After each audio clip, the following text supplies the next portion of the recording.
মহাষ্টমীতে বিপুল উৎসাহ উদ্দীপনার মধ্য দিয়ে চট্টগ্রামে অনুষ্ঠিত হয়েছে দুর্গাপূজার বিশেষ পর্ব কুমারী পূজা।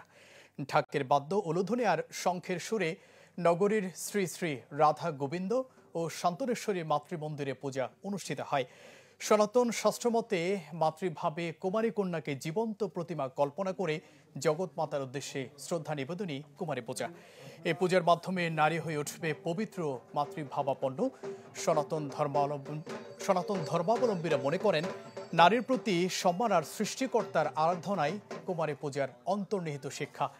শান্তনেশ্বরী মন্দিরে প্রতিবার একজন কুমারীকে পূজা করা হলেও এবারই প্রথম ৬ জন কুমারীকে একসাথে পূজা করা হয়। এ সময় পুরো মন্দির প্রাঙ্গণে ছিল ভক্তদের উপচে পড়া ভিড়।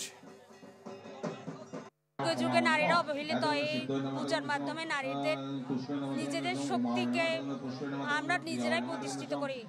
শুধুমাত্র যে ওদেরকে শারীরিক নির্যাতন তা না, ওদেরকে মানসিক নির্যাতনটাও আমাদের খুব খারাপ লাগে, যাতে ওরা মানসিকভাবেও শান্তি পায়। মায়ের কাছে সেই প্রার্থনা। কুমারীর মধ্যে আমরা একটা বিশুদ্ধ মন দেখতে পাই, যার মাধ্যমে আমরা দেবী দুর্গার আরাধনা করতে পাই। আর কুমারী পূজার মাধ্যমে এটাই বোঝাতে চাই যে কোনো নারী অবহেলিত নয়। বিশ্বে যা কিছু মহান চিরকল্যাণকর, অর্ধেক তার করিয়াছে নারী, অর্ধেক তার নর। নারী শক্তিকে জাগ্রত করুন, সবাইকে ভালো রাখুন, সুস্থ রাখুন, এটাই কামনা।